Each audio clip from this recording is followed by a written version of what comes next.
Di dunia yang serba tak terduga ini, organisasi dan individu menghadapi berbagai potensi krisis. Kejadian tak terduga ini bisa mengganggu operasional, merusak reputasi, bahkan mengancam jiwa. Manajemen krisis yang efektif bukan tentang menghindari krisis sepenuhnya, melainkan tentang memiliki sistem yang kuat untuk menghadapi masa-masa sulit ini. Ini melibatkan pendekatan terstruktur untuk mengidentifikasi, menilai, dan mengatasi ancaman sebelum, selama, dan setelah terjadi. Manajemen krisis adalah proses berkelanjutan yang membutuhkan perencanaan dan persiapan proaktif. Ini tentang mengantisipasi potensi ancaman, menilai dampak potensialnya, dan mengembangkan strategi untuk mengurangi risiko.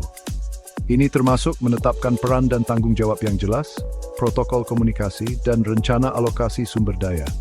Ketika krisis melanda, organisasi yang siap siaga dapat merespons dengan cepat dan tegas, meminimalkan kerusakan dan memastikan keselamatan para pemangku kepentingannya. Tanggap darurat di sisi lain berfokus pada tindakan segera yang diambil selama krisis untuk melindungi jiwa, harta benda, dan lingkungan. Ini melibatkan upaya terkoordinasi dari berbagai pemangku kepentingan, termasuk responden pertama, layanan darurat, lembaga pemerintah, dan organisasi yang terdampak. Tanggap darurat yang efektif membutuhkan saluran komunikasi yang jelas, protokol yang telah ditentukan, dan pelatihan serta simulasi rutin untuk memastikan respons yang terkoordinasi dan efisien. Baik manajemen krisis maupun tanggap darurat sangat penting untuk ketahanan organisasi. Sementara manajemen krisis menyediakan kerangka kerja untuk perencanaan proaktif dan pengambilan keputusan strategis, tanggap darurat memastikan respons operasional yang cepat dan efektif selama krisis. Dengan mengintegrasikan kedua elemen ini secara mulus, organisasi dapat meningkatkan kemampuan mereka untuk bertahan dan pulih dari kejadian tak terduga, melindungi pemangku kepentingan mereka, dan memastikan kelangsungan bisnis. Krisis dapat muncul dalam berbagai bentuk, masing-masing menghadirkan tantangan unik dan membutuhkan respons yang disesuaikan. Memahami berbagai jenis krisis sangat penting untuk manajemen krisis yang efektif. Ini memungkinkan organisasi untuk mengembangkan rencana dan strategi khusus untuk mengatasi ancaman spesifik yang mereka hadapi. Secara umum, krisis dapat dikategorikan menjadi 3 jenis utama: krisis bencana alam dan krisis reputasi. Krisis organisasi berasal dari masalah internal dalam suatu organisasi. Ini bisa termasuk skandal keuangan, kegagalan produk, kecelakaan kerja, atau pelanggaran etika. Krisis ini seringkali diakibatkan oleh manajemen risiko yang tidak memadai, pengambilan keputusan yang buruk, atau kegagalan untuk mematuhi standar etika dan hukum. Mengatasi krisis organisasi membutuhkan investigasi internal yang menyeluruh, tindakan cepat untuk memperbaiki situasi, dan komunikasi yang transparan dengan para pemangku kepentingan. Bencana alam sesuai namanya disebabkan oleh peristiwa alam seperti gempa bumi, banjir, badai, atau pandemi. Peristiwa ini seringkali tidak dapat diprediksi dan dapat menyebabkan kerusakan yang signifikan pada infrastruktur, mengganggu operasi, dan menimbulkan risiko bagi kehidupan manusia. Manajemen bencana alam yang efektif melibatkan langkah-langkah kesiapsiagaan, termasuk rencana evakuasi, persediaan darurat, dan koordinasi yang erat dengan otoritas lokal dan organisasi bantuan bencana. Krisis reputasi melibatkan ancaman terhadap reputasi, citra, atau nilai merek suatu organisasi.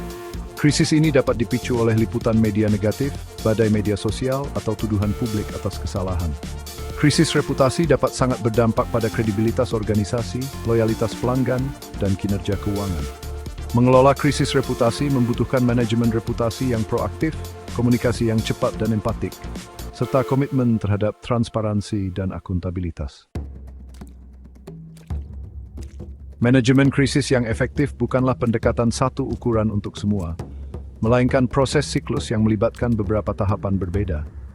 Setiap tahap membutuhkan tindakan dan pertimbangan khusus untuk mengurangi risiko dan memastikan respons yang terkoordinasi dan efektif.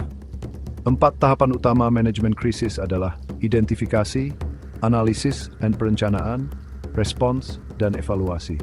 Identifikasi adalah tahap pertama dan paling penting dalam manajemen krisis. Ini melibatkan identifikasi proaktif terhadap potensi ancaman dan kerentanan yang dapat mengganggu operasi atau membahayakan organisasi. Ini membutuhkan pelaksanaan penilaian risiko secara teratur, memantau lingkungan internal dan eksternal untuk ancaman yang muncul, dan membangun sistem peringatan dini untuk mendeteksi potensi krisis. Setelah potensi ancaman teridentifikasi, tahap selanjutnya adalah analisis dan perencanaan. Ini melibatkan analisis dampak potensial dari setiap ancaman, menilai kerentanan organisasi, dan mengembangkan rencana khusus untuk mengurangi risiko dan merespons secara efektif. Ini termasuk menetapkan peran dan tanggung jawab yang jelas, protokol komunikasi, rencana alokasi sumber daya, dan program pelatihan untuk tim manajemen krisis. Tahap respons adalah ketika rencana manajemen krisis dijalankan.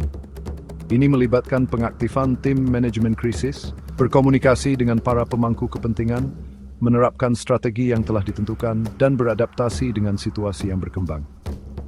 Respons yang efektif membutuhkan komunikasi yang jelas, kepemimpinan yang tegas, dan fokus pada perlindungan jiwa manusia dan meminimalkan kerusakan.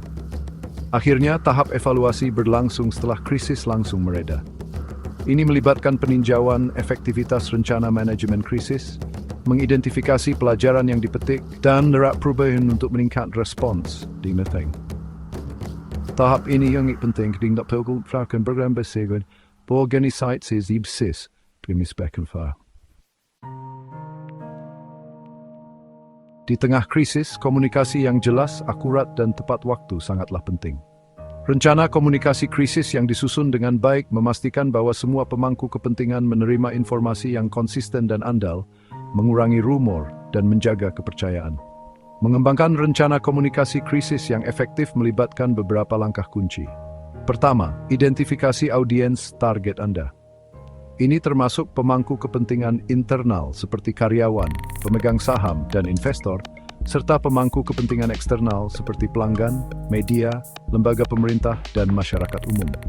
Sesuaikan pesan Anda dengan setiap audiens, tangani kekhawatiran spesifik mereka, dan kebutuhan informasi. Kedua, tetapkan saluran komunikasi yang jelas. Ini dapat mencakup siaran pers, pembaruan situs web, postingan media sosial, peringatan email, dan hotline khusus. Pilih saluran yang paling tepat untuk setiap audiens target, dan pastikan bahwa informasi disebarluaskan dengan cepat dan efisien. Ketiga, kembangkan pesan-pesan kunci yang menyampaikan informasi paling penting tentang krisis. Buat pesan tetap jelas, ringkas, dan mudah dipahami. Hindari jargon teknis atau bahasa yang ambigu. Bersikaplah transparan dan jujur tentang situasi tersebut. Akui ketidakpastian dan uraikan langkah-langkah yang diambil untuk mengatasi krisis. Terakhir, tunjuk juru bicara atau tim komunikasi krisis yang bertanggung jawab atas semua komunikasi selama krisis. Ini memastikan konsistensi pesan dan menghindari penyebaran informasi yang bertentangan. Juru bicara harus dilatih untuk menangani pertanyaan media, mengelola persepsi publik, dan berkomunikasi secara efektif dalam situasi krisis.